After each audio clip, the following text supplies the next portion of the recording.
For more media content from Grace Community Church in San Antonio, Texas, go to gccsatx.com. Media used by permission of HeartCry Missionary Society.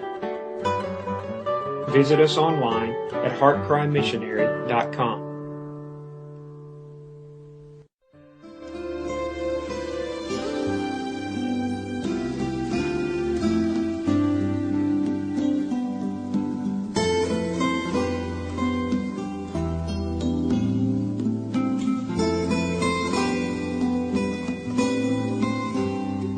Padre, me presento ante ti en el nombre de Cristo Jesús.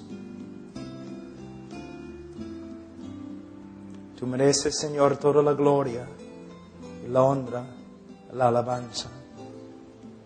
No hay nadie como tú, Señor, en los cielos, ni en la tierra, ni bajo de la tierra.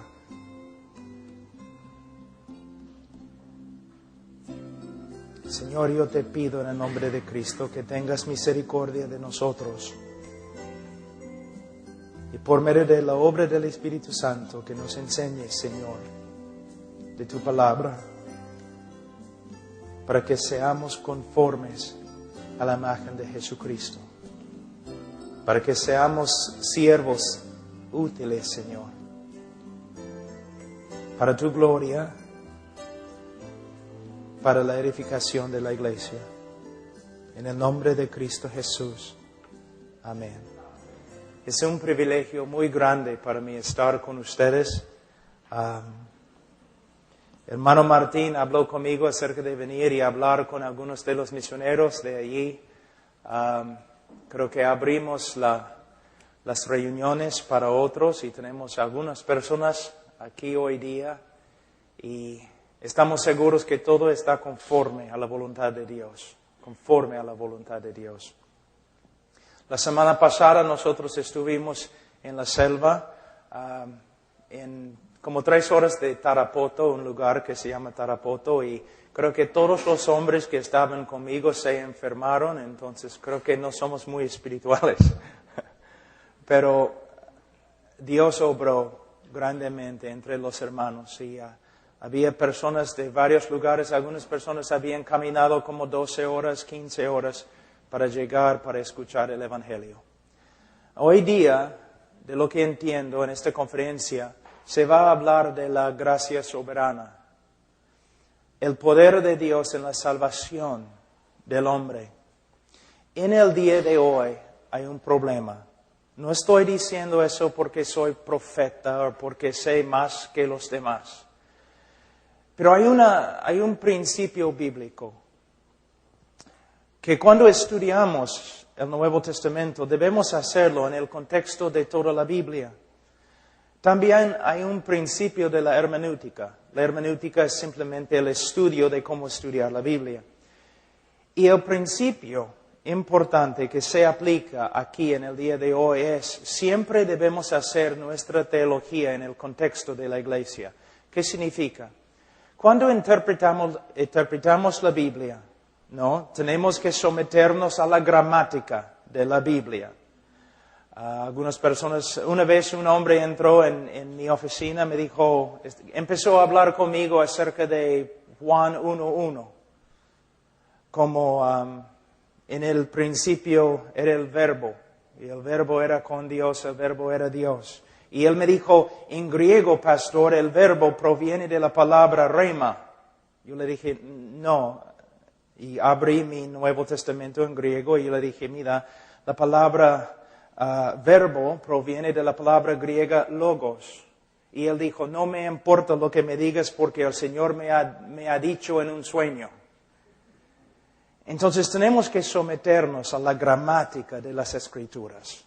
Pero a la vez tenemos que aprender de la historia.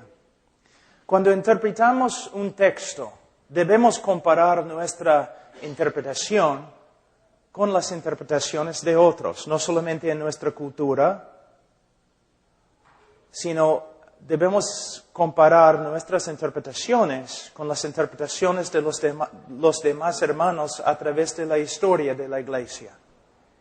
Si todos están de acuerdo, pero no están de acuerdo con nosotros, probablemente nosotros nos hemos equivocado. Bueno, en el día de hoy vemos algo muy importante. El evangelio moderno que se predica, y mayormente el evangelio que ha venido de los Estados Unidos, no está de acuerdo con el evangelio de la historia de la iglesia. Hay grandes problemas. En los últimos 100 años podemos ver grandes cambios. El evangelio glorioso de nuestro Señor Jesucristo ha sido reducido a 4 leyes espirituales, o 5 cosas que Dios quiere que sepas. Hemos reducido el evangelio a un rito. Les voy a dar un ejemplo. Nos acercamos a una persona y decimos, Señor, la Biblia dice que eres pecador. ¿Sabes que eres pecador? Si la persona dice sí, entonces, la próxima pregunta, ¿quieres ir al cielo?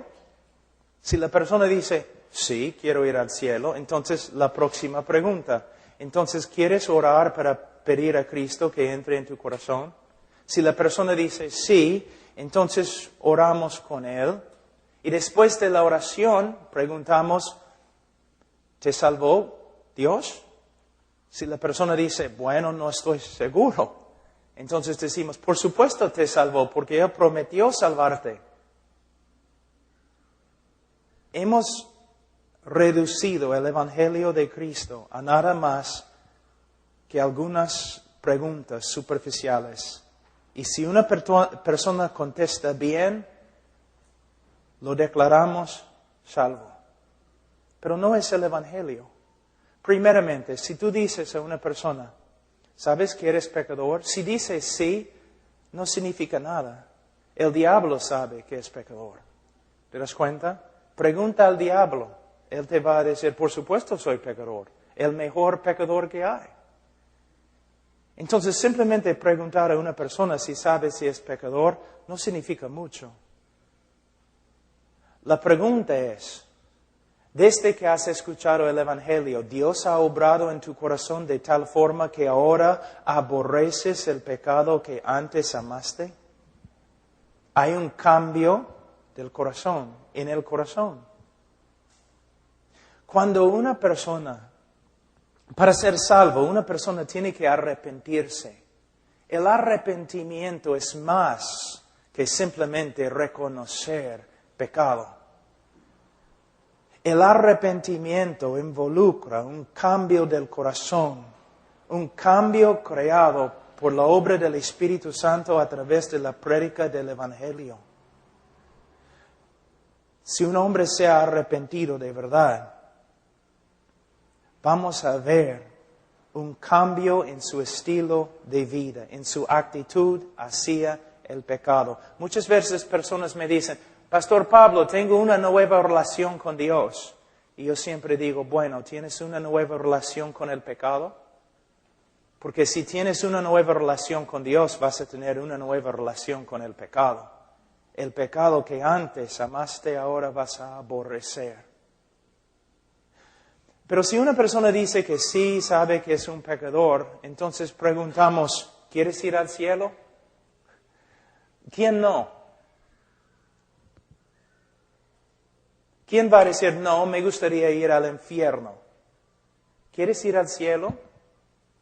Mira, todos quieren ir al cielo. Es que nadie quiere que Dios esté cuando llegue. Todos quieren ir al cielo, pero no es la pregunta.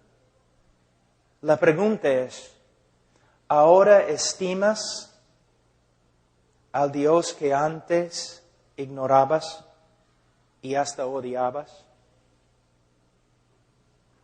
Tu relación con Dios ha cambiado. Todo el mundo acá quiere ir al cielo. Por esta causa tenemos teoría política, estudiamos la ciencia política, todo lo demás, para tratar de crear un cielo en la tierra. Todos los hombres quieren ir al cielo, pero pocos hombres buscan a Dios. Entonces la pregunta no es, ¿quieres ir al cielo? La pregunta es, ¿Dios ha obrado en tu corazón de tal forma que ahora puedes entender algo de su valor y tienes un nuevo deseo de buscarle? Si una persona dice que es pecador y si una persona dice que sí quiere ir al cielo, mayormente en el evangelismo en el día de hoy preguntamos, ¿quieres orar para que Cristo entre en tu corazón? Bueno, hay un problema ahí porque no hay ningún texto en la Biblia que sostiene una pregunta así. No hay, no existe. Vamos a Marcos un ratito. Esa es solamente una introducción, no es la prédica, pero quiero que vean el problema. Marcos 1, 15 o 14, vamos a decir. Después que Juan fue encarcelado, Jesús vino a Galilea predicando el evangelio del reino de Dios, diciendo, el tiempo se ha cumplido y el reino de Dios se ha acercado. Ahora, ¿quién quiere que yo entre en su corazón?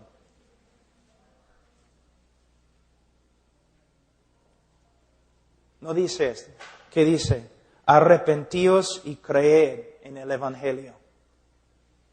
En el día de Pentecostés, después de predicar, Pedro no dijo, ¿cuántos quieren recibir a Cristo? Levanten la mano. Si has levantado la mano, pasa adelante. A los que han pasado adelante, repiten conmigo esta oración. Lo siento, no se encuentran las Escrituras. Es algo fabricado por los hombres. Es un método de evangelismo. Y por causa de este método de evangelismo, 65% de las personas en los Estados Unidos se creen cristianos. Cuando mayormente los teólogos dirían que entre los que confiesan a Cristo, menos que 10% de verdad son cristianos. Es como una fábrica produciendo creyentes falsos. ¿Por qué? El evangelismo que practicas, ¿dónde aprendiste tu método? De otra persona que practicaba el mismo método, de otra persona, de otra persona, de otra persona, pero no de las Escrituras.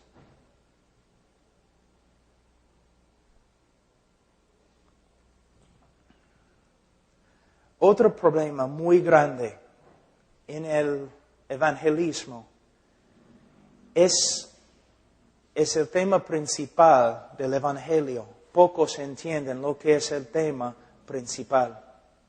Mayormente decimos a las personas, Cristo murió. Cristo murió. ¿Por qué? Por causa de nuestro pecado. Pero no contesta la pregunta. ¿Por qué tenía que morir por nuestros pecados? ¿Y cómo tenía que morir cuando estaba en la cruz? Mayormente tenemos de nuevo un evangelio muy superficial. Cristo murió por ti. ¿Pero por qué? Por causa del pecado. ¿Pero por qué? Necesitamos entender que el evangelio comienza con el carácter de Dios, los atributos de Dios. Y vamos a Romanos capítulo 3 un ratito, voy a mostrarles algo. Romanos 3.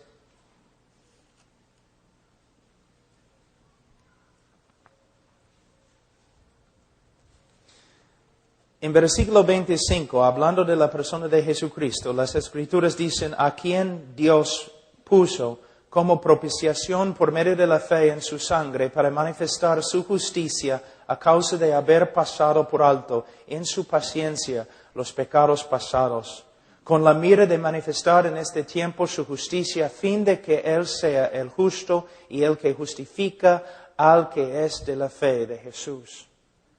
Muchos teólogos han dicho que este texto es el texto más importante en toda la Biblia. Y de hecho, si no entiendes este texto, sería muy difícil predicar el Evangelio. ¿Qué está diciendo Pablo? Él habla de una palabra muy importante, propiciación. ¿Sabe lo que es? Él habla de la necesidad de que Dios sea justo y el que justifica al pecador. Aquí podemos ver la parte principal de lo que es el Evangelio. ¿Por qué Cristo tenía que morir y cómo tenía que morir? Primeramente, tienes que ver algo. Si Dios es justo, Él no puede perdonar. Si Dios es justo, Él no puede perdonar. Les doy un ejemplo, es un ejemplo que doy siempre. Vamos a decir que alguien ha matado a toda tu familia y tú capturas a la persona que ha asesinado a tu familia y lo lleves a la policía. Y la policía presenta al asesino al juez. Y el juez mira a la persona que ha matado a toda tu familia y dice, soy un juez lleno de amor, por eso te perdono. Te perdono. Vete. ¿Cómo vas a responder? Tú vas a decir que el juez es más corrupto que los mismos criminales a los cuales él da libertad. Tú vas a escribir el presidente, el Congreso, quizás vas a llamar el periódico para quejarte acerca de un juez tan corrupto como él. ¿Por qué? El juez tiene que hacer justicia. Si un juez no hace justicia, no es un juez justo. Dios es el juez de toda la tierra. Él no puede simplemente perdonar al pecador. Antes que Él puede perdonar, Él tiene que satisfacer su propia justicia. Alguien tiene que pagar. Tú dices, claro, Cristo tenía que pagar, pero ¿cómo? En el mundo hispano hay algo que yo he dado hay algo que llamo el evangelio romántico. Es un evangelio que no tiene mucho que ver con las Escrituras. Presenta a Jesús como un mártir. Habla siempre de todo lo que los romanos y todo lo que los judíos hicieron a Jesús en la cruz. Habla tanto de estas cosas que uno tiene que pensar, bueno, entonces somos salvos por medio de lo que los hombres hicieron a Jesús. Somos salvos porque ellos lo clavaron a una cruz. Somos salvos porque le golpearon. Somos salvos porque traspasaron su corazón con una lanza. Entonces, por medio del sufrimiento de Jesús causado por los hombres, Dios nos justificó. Dios satisfizo la justicia por medio de lo que Jesucristo sufrió a las manos de los hombres. No. El sufrimiento causado por los hombres tiene mucho que ver con nuestra redención. Pero lo que tienes que ver es lo siguiente. Isaías 53:10. Isaías 53:10. ¿Qué dice?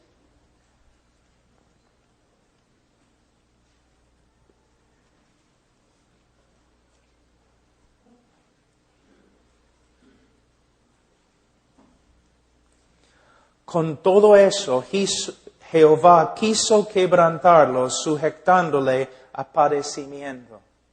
Cuando Jesucristo estaba en la cruz, Él llevó nuestro pecado. Y toda la ira de Dios, todo el castigo de Dios, todo el aborrecimiento de Dios, justo aborrecimiento de Dios contra la maldad del hombre, cayó sobre su Hijo. Nosotros debemos morir separados de Dios y pasar toda la eternidad separados de Dios. En la cruz, Cristo llevó nuestro pecado fue imputado a Cristo. ¿Y qué clamó Cristo a Dios? Dios mío, ¿por qué me has desamparado? Entonces, una separación entre el Hijo y el Padre. y toda la ira de Dios que debe caer sobre ti, cayó sobre el Hijo. Somos salvos, justificados, no principalmente por causa de lo que los romanos hicieron a Jesús en la cruz. Somos salvos por medio de lo que el Padre hizo a su propio Hijo en la cruz. Lo quebrantó. Una ilustración que quizás puede ayudarte es la historia de Abraham e Isaac. Abraham dice de él que él llevó a su hijo, su único hijo que amaba, a la montaña. Y allí, según el decreto de Dios, iba a matarlo. Pero cuando Abraham no se sometió a la voluntad de Dios y estaba por matar a su hijo, un ángel clamó y dijo: no, Abraham, Dios va a proveer. Isaac, no, salió salvo. Tú dices, qué bonita historia, qué fin de la historia tan bonito, ¿no? Pero no es el fin de la historia. 2000 años después, Dios el Padre puso su mano sobre la frente de su hijo, agarró el cuchillo y mató a su propio hijo. Alguien tenía que morir bajo la ira de Dios para satisfacer la justicia de Dios. Tengo una pregunta. ¿Has escuchado el Evangelio muchas veces predicado? ¿Cuántas veces has escuchado lo que acabo de enseñar yo? Casi nunca. La énfasis siempre, lo que los hombres hicieron a Jesús, ¿no es cierto? Siempre. Mira lo que los hombres hicieron a Jesús. Durante la Semana Santa, en las iglesias evangélicas, todos los pastores predicando acerca de ¿qué? Acerca de lo que los hombres hicieron a Jesús. La corona, el látigo, la lanza, y casi nunca mencionan lo que de verdad nos salva. Alguien tenía que morir bajo la furia de Dios. Su ira, su justicia, para satisfacer su justicia. Ahora puedes entender por qué el Evangelio tiene poco poder en el día de hoy. Porque no estamos enseñando el Evangelio. Ahora, voy a pasar un poquito. Mañana voy a empezar con la depravidad humana, pero voy a pasar un poquito por este texto en Romanos 3. Yo sé que lo he predicado varias veces acá, pero hay personas nuevas y es necesario.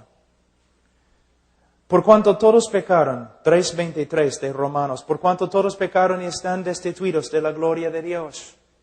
Los niños aprenden este texto, ¿no es cierto? Aprenden este texto en la escuela dominical. Pero ¿sabes lo que significa? Por cuanto todos pecaron. Las confesiones históricas de la Iglesia cristiana definen el pecado como cuando uno no se conforma a la voluntad de Dios. Cuando uno se extravía de la voluntad de Dios, es pecado. Pecado. En el día de hoy el pecado no significa mucho, porque mayormente los predicadores no predican con respecto al pecado. Rara vez se menciona, y cuando se menciona no se explica. Cuando estamos predicando el Evangelio de Cristo, tenemos que hablar mucho del pecado. Mucho. ¿Por qué? Porque el hombre tiene que entender que está perdido antes que va a buscar la salvación. Voy a usar el apóstol Pablo como un ejemplo. El libro de Romanos no es una teología sistemática, pero tiene, ¿no?, algunas características de una teología bien ordenada, casi sistemática. Pablo iba a ir a la iglesia en Roma y luego iba a ir a España, y él está enviando una carta para enseñarles lo que él creía. Fíjate, en los primeros 3 capítulos del libro de Romanos, ¿qué hace Pablo? Él lucha bajo la inspiración del Espíritu Santo y con toda su fuerza intelectual, él lucha para lograr una cosa: condenar a todo el mundo. ¿De verdad? Condenar a todo el mundo. 3 capítulos dedicados ¿a qué?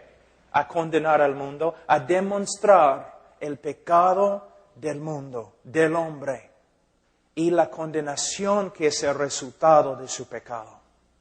Y termina aquí en capítulo 3, puedes decir aquí, versículo 19, pero sabemos que todo lo que la ley dice, lo dice a los que están bajo la ley, para que toda boca se cierre y todo el mundo quede bajo el juicio de Dios. No podemos tratar el pecado ligeramente como se hace en el día de hoy. ¿Te das cuenta? La mayoría de las iglesias crecen porque hablan de victoria, milagros, prosperidad, dones, un montón de cosas. Pero están haciendo igual como los falsos profetas en el libro de Jeremías: paz, paz, cuando no hay paz. Gente que está hablando de sus dones, sus milagros, su victoria, su prosperidad, mientras viven en pecado. Sus hogares son un desastre. Hablan, caminan, se portan como diablos. Muchas personas en el día de hoy que están en las iglesias evangélicas ni son salvas. Y una de las razones por las cuales no son salvas es porque los predicadores no están predicando el evangelio. Tenemos que enfrentar al hombre con su pecado. No debemos ser hombres enojados, ni con espíritus críticos, ni nada así. Pero si amamos a los hombres, tenemos que hablarles de su pecado. Y tenemos que luchar, como el apóstol Pablo, para exponer su pecado, para manifestar su pecado, para que puedan ser sanos después. Mi mamá murió hace 2 años de cáncer, 1 año y medio. Yo recuerdo cuando fuimos al médico, era un buen médico, y él, yo podía ver cuando entraba en el cuarto, él estaba un poco preocupado y triste, y por fin se acercó a mi mamá y dijo: señora, usted tiene cáncer, y si no operamos ahora mismo, usted va a morir. Y aunque no hacemos todo lo posible, es todavía posible, probable, que vas a morir. Ahora, fue muy difícil, ¿no? El médico tuvo que hacer algo muy difícil, enfrentar a mi mamá con su problema. Pero si no lo hubiera hecho, habría sido un médico inmoral. Inmoral. Si él dice: no, tengo miedo, no quiero hacerle daño, ella se va a ofender, no puedo decirle que tiene cáncer. Bueno, si no vas a decirle que tiene cáncer, no puedes salvarla. De la misma forma, la vida cristiana en el día de hoy ha llegado a ser nada más que un circo. Las iglesias como un circo. Gritos, cantos, milagros, personas cayendo al suelo, un montón de cosas. ¿Dónde está el evangelio? ¿Dónde está el evangelio de Cristo?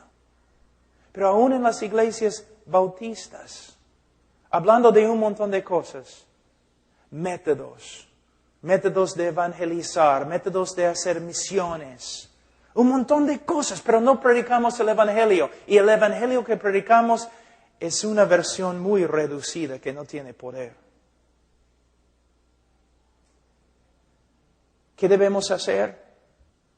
Debemos seguir el ejemplo del apóstol Pablo. Debemos usar las Escrituras para exponer, para manifestar el pecado de los que nos oyen.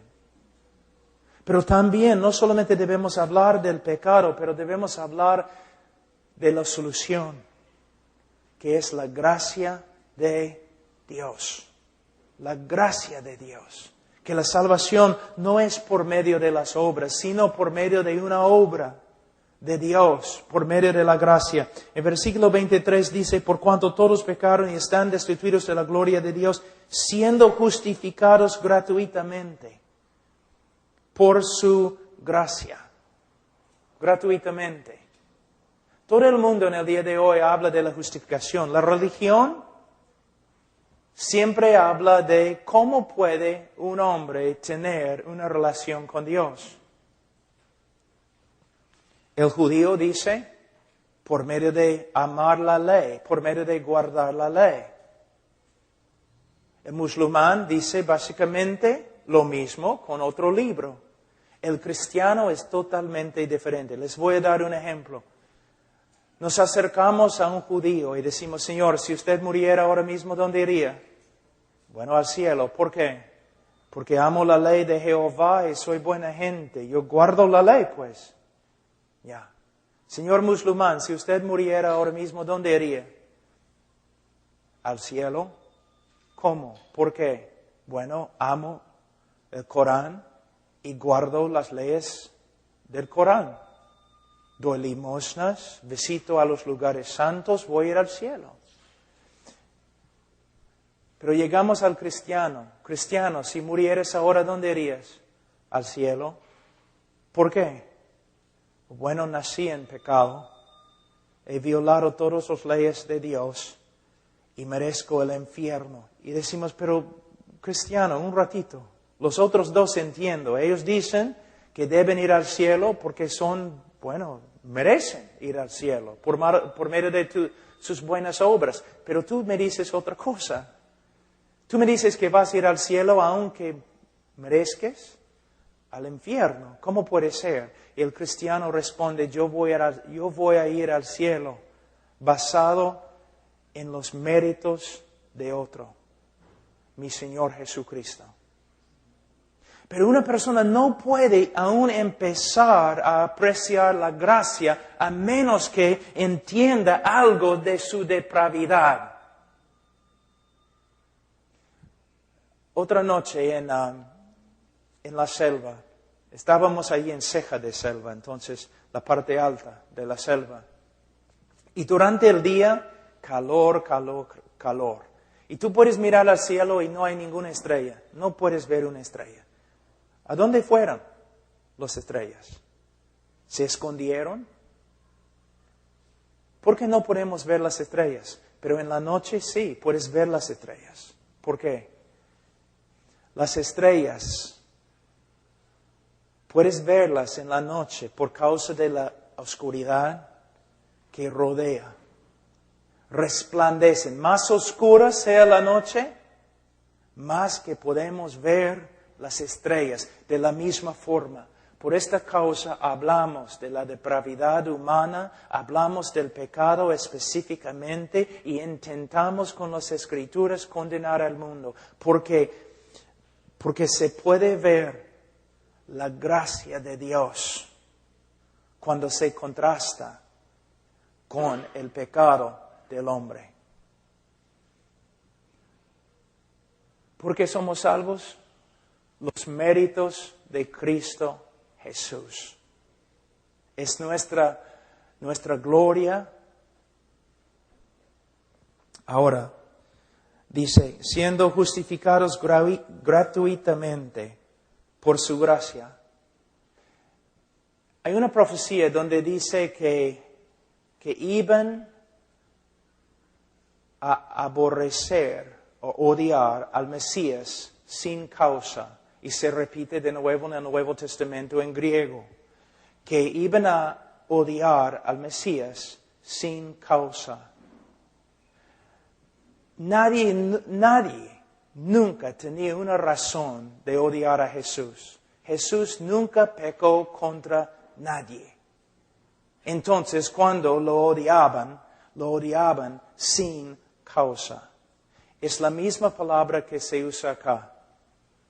La misma palabra. Siendo justificados sin causa. Nunca le hemos dado a Dios causa para que Él nos salve. Nunca. Sino al revés. Al revés. Pero Dios nos salvó, nos justificó sin causa, a pesar de lo que hemos hecho, por medio de los méritos de Jesucristo, quien murió en nuestro lugar. Ahora, dice aquí en versículo 25, a quien Dios puso como propiciación. ¿Sabe lo que es propiciación? Algunos dicen que es la palabra más importante en toda la Escritura. Propiciación. Se refiere a un sacrificio. Pero un sacrificio que satisface la justicia de Dios para que Él pueda perdonar al hombre sin ser injusto. Mira.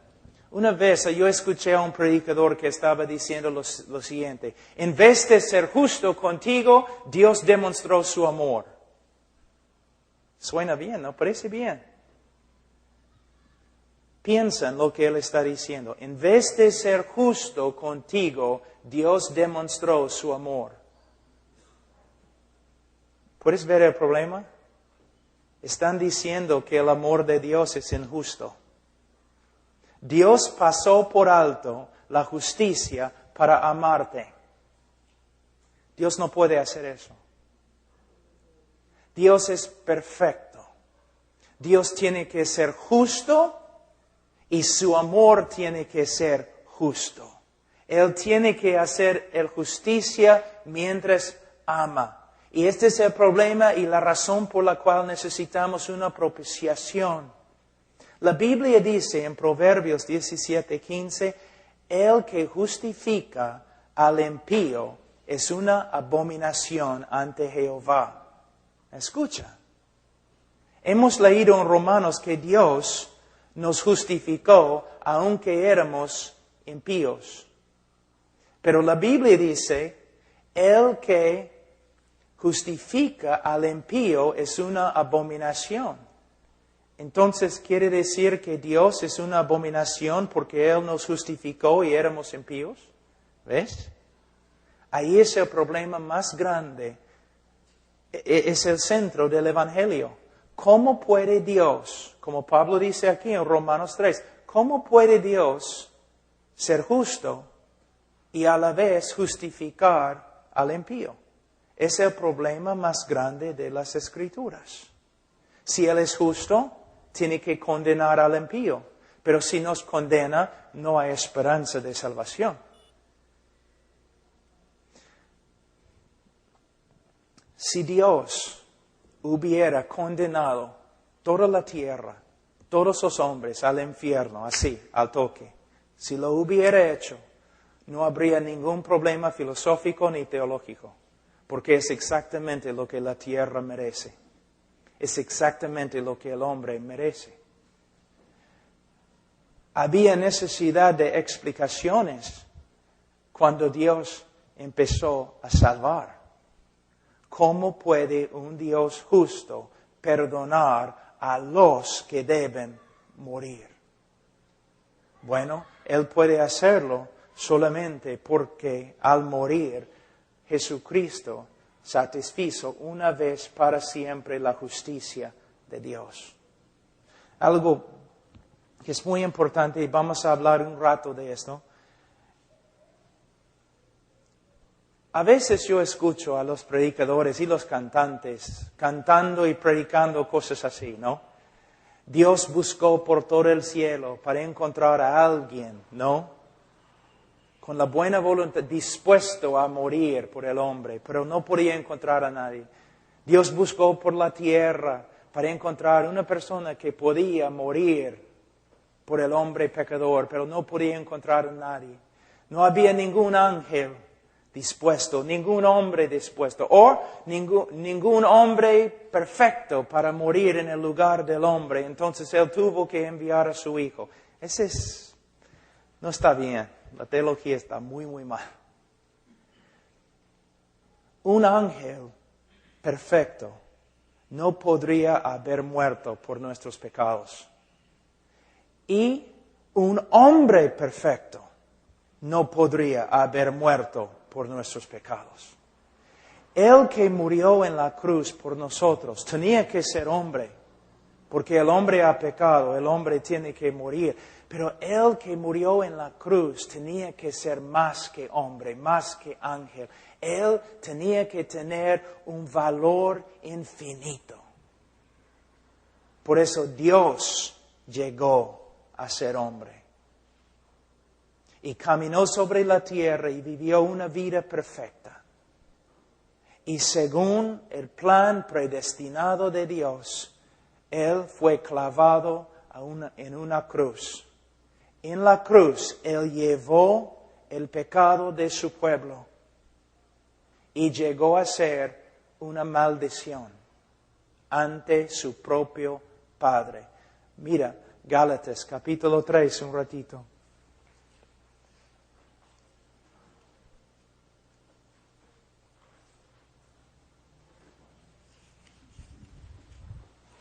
Gálatas 3, 10. Porque todos los que dependen de las obras de la ley están bajo maldición, pues escrito está, maldito todo aquel que no permaneciere en todas las cosas escritas en el libro de la ley para hacerlas.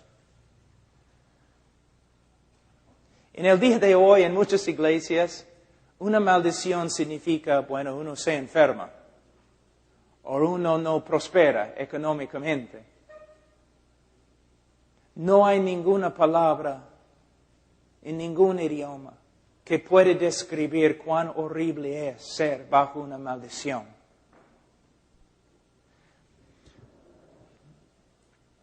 El hecho de que un hombre está bajo una maldición significa que ante Dios y ante todos los seres santos del cielo, el hombre pecador es tan horrible, es tanta una abominación, que la última cosa que el hombre pecador va a escuchar cuando él toma su primer paso para entrar en el infierno, la última cosa que él va a escuchar en el cielo es todos los seres del cielo poniéndose de pie y aplaudiendo a Dios porque Dios le ha condenado. Así es el hombre. Así tan feo es el hombre. Así tan pecador es el hombre. Él merece la condenación eterna. ¿Te das cuenta? En el día de hoy tú no escuchas esas cosas nomás. No, el hombre tiene un gran valor y si no se salva todo el cielo va a llorar. No es lo que dice la Biblia. La Biblia dice que el hombre es un pecador depravado que merece el infierno. En el día de juicio, aún los hombres condenados van a pararse ante Dios y van a decir, el juez de toda la tierra ha hecho bien.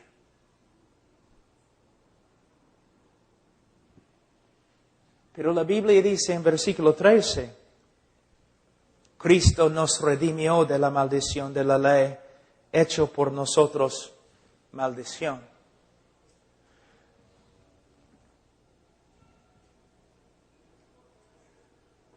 ¿Sabe que yo tengo problemas cuando hablo en español? Muy limitado.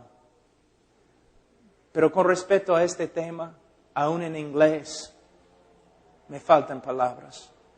No hay manera de describir de verdad lo que sucedió en la cruz. Imagínate todas las maldiciones que puedes encontrar en el Antiguo Testamento. Todas las maldiciones que existen ahí. Y de ahí ponerlas sobre Jesús. Lo contrario de todas las bendiciones que se encuentran en el Antiguo Testamento sobre Jesús. Toda la ira de Dios contra Él. Cuando Él estaba en Getsemaní, Él oró 3 veces, que pase esta copa de mí. Yo sé lo que los predicadores dicen en el día de hoy. ¿Cuántas veces he escuchado a los predicadores? Sí, la copa, la cruz, el látigo, la lanza. No tiene nada que ver con esas cosas. Y algunos predicadores carismáticos, la copa era la ira de Satanás, he escuchado. Solamente hay que leer la Biblia. A través de toda la Biblia habla de la copa, especialmente en los profetas. La copa de la ira, la furia de Jehová. Toda la furia, el justo aborrecimiento de Dios contra tu maldad fue derramado sobre el Hijo.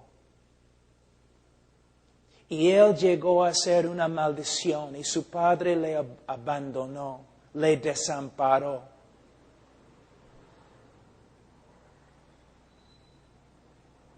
Por eso cuando dijo consumada es, la habréis cancelado, pagado por completo, una vez para siempre. En la cruz, Él satisfizo la justicia de Dios, pagado. Y ahora Dios puede perdonar al impío y a la vez ser justo porque pagó por sus crímenes con la sangre de su propio Hijo. ¿Cuándo es la última vez que escuchaste estas cosas en una prédica, en una iglesia?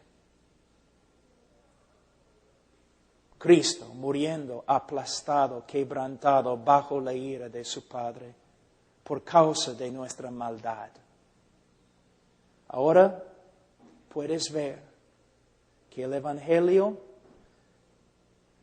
que se predica en el día de hoy, 4 leyes espirituales, 5 cosas que Dios quiere que sepas, prédicas superficiales, ahora puedes ver que no es el Evangelio.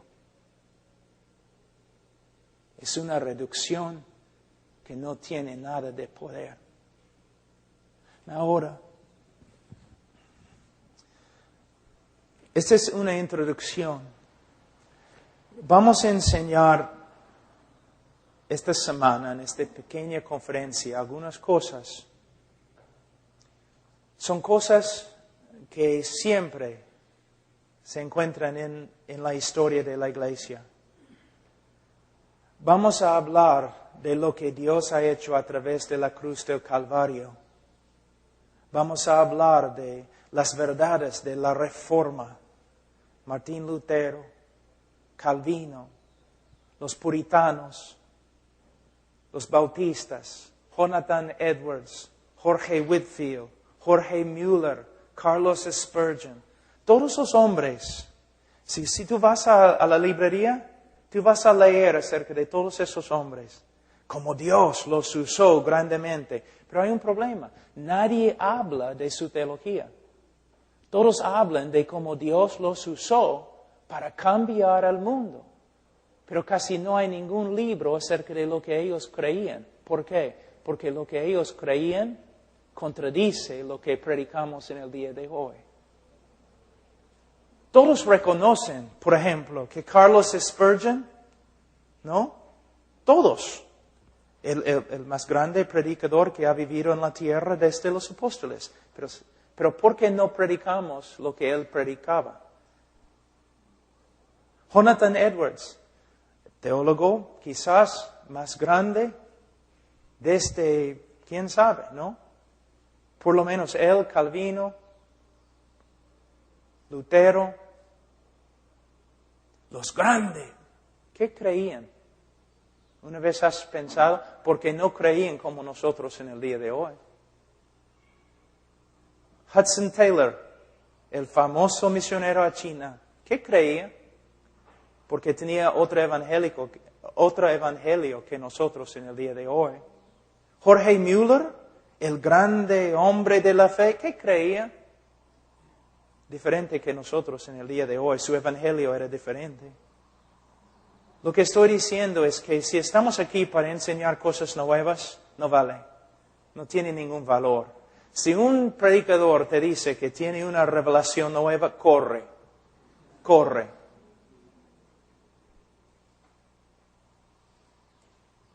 Queremos volver. Ahora, terminando.